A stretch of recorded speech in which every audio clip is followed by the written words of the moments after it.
नमस्कार दोस्तों, मैं सुष्मिता मिश्रा। आप देखना शुरू कर चुके हैं 4 PM यूपी।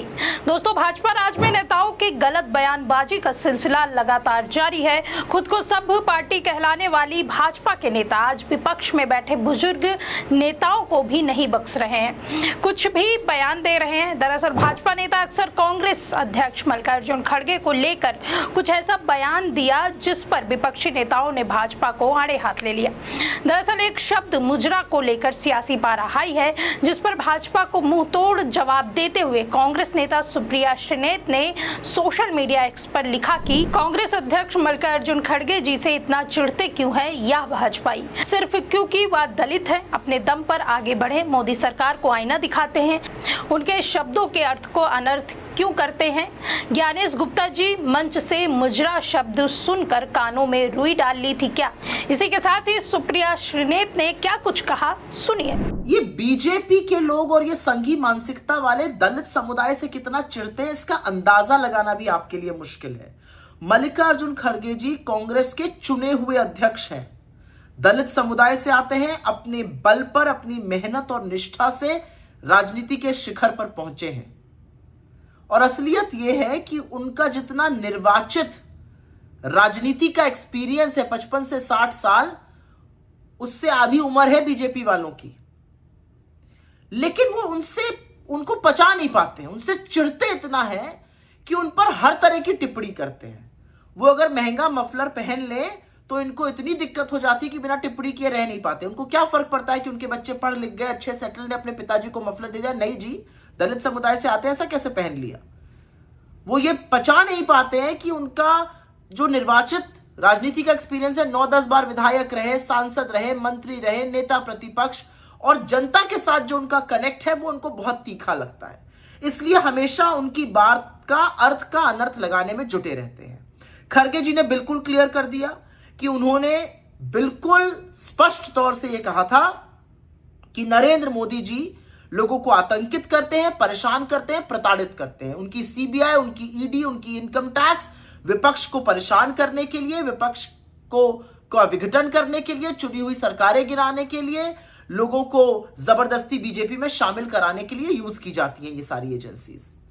अरे इतना आतंकित करते हैं लोगों को, इतना प्रताड़ित करते हैं कि सोशल मीडिया पे उनके खिलाफ कोई लिख देता है तो उसके वहां पुलिस भेजते हैं ये लोग। इस तरह से भयभीत करने का काम करते हैं नरेंद्र मोदी जी।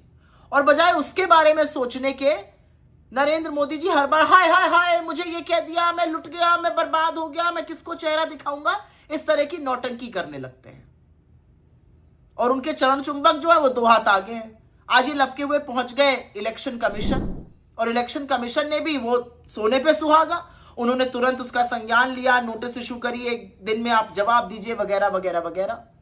मैं इलेक्शन कमीशन से पूछना चाहती हूं, जब इस देश का प्रधानमंत्री चुनावी मंच से मुजरा और मंगलसूत्र छीनने जैसी वाहियात बातें करता है, जब इस देश का प्रधानमंत्री आपकी बेटी छीन ली जाएगी जैसी गिरी हुई बात करता है, आपकी भैंस चुरा लेंगे जैसी बेसिर पैर की बात करता है, तो क्या कान में रुई डाल लेते हैं? अरे कुछ नहीं, अभी जब आचार संहिता लागू है, 5 राज्यों में चुनाव चल रहे थे, उस दौरान नरेंद्र मोदी जी ने दूरदर्शन सरकारी तंत्र का दुरुपयोग करके विशुद्ध पॉलिटिकल स्पीच दी। यह बिल्कुल breach of model code of conduct है। आपने स्वतः संज्ञान क्यों नहीं लिया? खैर, आपसे अपेक्षा भी नहीं, क्योंकि आप तो चरण वंदन में कंपीट कर रहे हैं। कितना ज्यादा चरण वंदन हम कर सके, यह चुनाव आयोग की साख है जिसका भट्टा बिठा दिया आपने।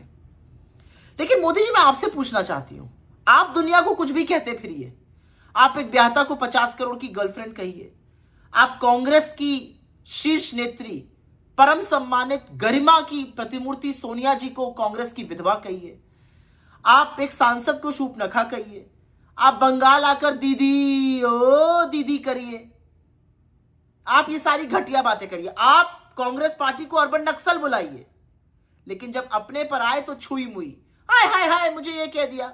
अरे आप इस देश के प्रधानमंत्री हैं, आपको आईना दिखाने का काम विपक्ष करेगा।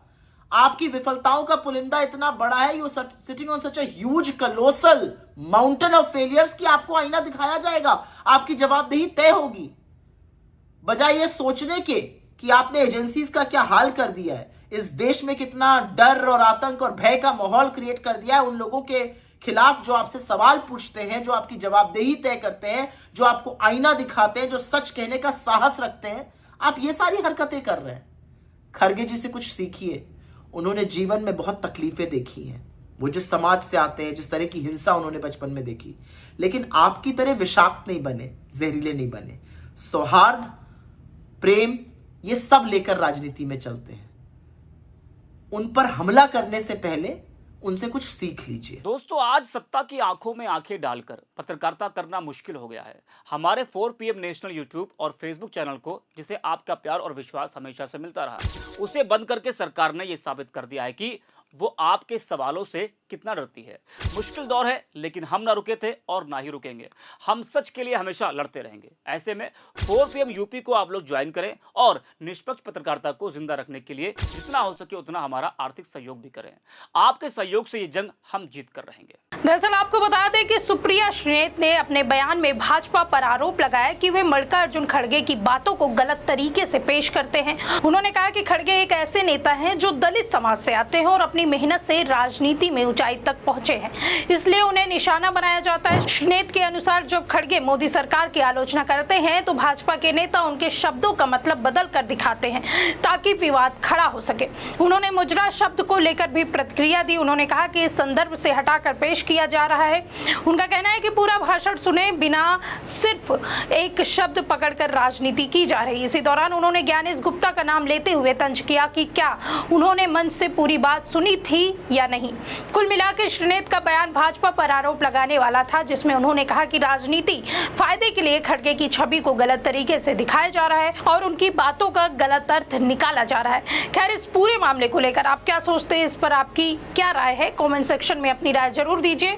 अगर वीडियो पसंद आई हो तो वीडियो को लाइक और शेयर करें। हमारे चैनल को सब्सक्राइब करना बिल्कुल ना भूलें। मिलते हैं आपसे अगली वीडियो में, तब तक के लिए दीजिए हमें इजाजत। नमस्कार।